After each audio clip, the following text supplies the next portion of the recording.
तो अभी से कुछ टाइम पहले ही हमारे द रॉक आए थे पैट मैकेफे के शो के ऊपर। वहां पर द रॉक ने काफी कुछ किया रिवील कि वो WrestleMania 41 के नाइट 2 में इन्वॉल्व क्यों नहीं थे, वो कोडी वर्सेस सीना के मैच में इन्वॉल्व क्यों नहीं थे, और वो कब तक आएंगे वापस, क्या कुछ वो करने वाले हैं आगे, सब कुछ उन्होंने कर दिया रिवील। तो बात करते हैं इस वीडियो में। सबसे पहले द रॉक बात करते हैं कि वो एलिमिनेशन चैम्बर 2025 में क्यों आए थे और वहां पर उनके आने का रीजन क्या था। तो द रॉक बोलते हैं कि वो एलिमिनेशन चैम्बर में बेसिकली इसीलिए आए थे कि वो टिकट्स बेच सकें। वहां पर टीकेओ के एरी एमेनुअल ने उनसे बोला कि टिकट सेलिंग काफी बेकार चल रही है, तो वहां पर द रॉक को लाया गया था। ऐसा कुछ हमारे द रॉक ने बोल दिया है। और बाकी आगे हमारे द रॉक बोलते हैं कि कोडी रोड्स दोबारा से चैंपियनशिप को चेस करेंगे और वो चैंपियनशिप दोबारा से जीतेंगे बिफोर टर्निंग हील। यानी कि हमारे द रॉक ने कर दिया कंफर्म कि हमारे कोडी रोड्स काफी जल्दी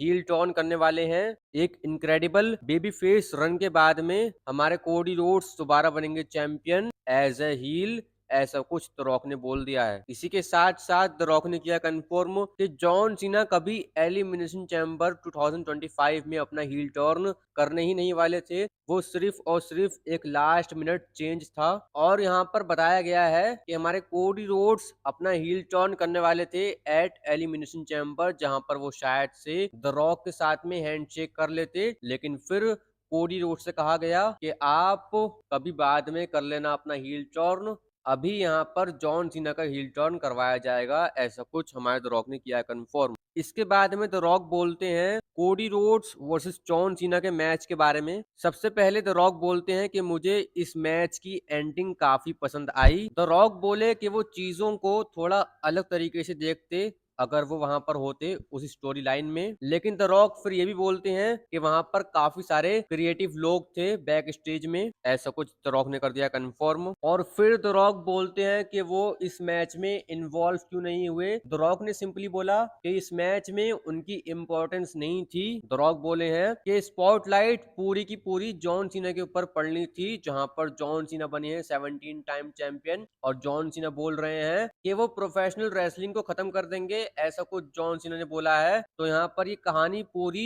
जॉन सीना के ऊपर है कि वो रेसलिंग को कैसे करेंगे खत्म। ऐसा कुछ द रॉक ने बोला। वो बोले हैं कि यहाँ पर पूरी स्पॉटलाइट जॉन सीना के ऊपर पड़नी थी, इसलिए मैं वहां पर नहीं था। ऐसा कुछ द रॉक ने बोल करके इस बात को टाल दिया। और फिर द रॉक बोलते हैं कि कोडी रोड्स की सोल बेचने वाली स्टोरी अभी कंटिन्यूज रहेगी आगे चल करके, क्योंकि ये स्टोरी जनरेशंस को बदलने वाली है। ऐसा कुछ द रॉक ने बोला। अब देखते हैं कि हमारे कोडी रोड्स कब तक आते हैं वापस और वो कब तक करते हैं अपना heel turn. Cody Rhodes heel turn करेंगे, ये बात तो हमारे द रॉक ने कंफर्म कर दी है पैट मैकेफे शो के ऊपर, और वो दोबारा से अनडिस्प्यूटेड चैंपियन बनेंगे, ये बात भी द रॉक ने कंफर्म कर दी है। आप लोग क्या बोलेंगे द रॉक की इस स्टेटमेंट के बारे में कमेंट्स में जरूर बताएं। बाकी बात करते हैं हम लोग अपनी यूनिवर्सल चैंपियनशिप के बारे में, जो कि हो चुकी है रिटायर। जैसे कि आप लोग जानते हैं कि हमारे फर्स्ट यूनिवर्सल चैंपियन थे फिन बैलर, और फिर उसके बाद में Brock Lesnar, Goldberg, Braun Strowman, ब्रे वायट, सैथ रॉलिंस और रोमन रेंस जैसे काफी बड़े बड़े सुपरस्टार रहे हैं यूनिवर्सल चैंपियन। और यहाँ पर ऑफिशियली डब्ल्यूडब्ल्यूई ने अपनी वेबसाइट के ऊपर कर दिया कंफर्म कि यूनिवर्सल चैंपियनशिप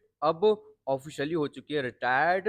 ये चैंपियनशिप अब डब्ल्यूडब्ल्यूई में बिलोंग नहीं करती है। और लास्ट रियल यूनिवर्सल चैंपियन थे हमारे रोमन रेंस, ये बात भी कंफर्म हो चुकी है। लॉन्गेस्ट ट्रेनिंग यूनिवर्सल चैंपियन हमारे रोमन रेंस थे, और ये बात रोमन रेंस के लिए एक ट्रिब्यूट भी है कि हमारे रोमन रेंस अपनी चैंपियनशिप हारे थे इतने लंबे टाइम के बाद में, तो वो चैंपियनशिप अब कर दी गई है रिटायर, जिससे कि कोई और उस चैंपियनशिप के नाम से नहीं जाना जाए। ऐसा कुछ रोमन रेंस को दिया गया है ट्रिब्यूट। आप लोग क्या बोलेंगे इसके बारे में कमेंट्स में जरूर बताएं। बाकी लाइक करें हमारी इस वीडियो को और सब्सक्राइब करें रेसलिंग वायर्ड को और बेल आइकन दबाएं ऐसे ही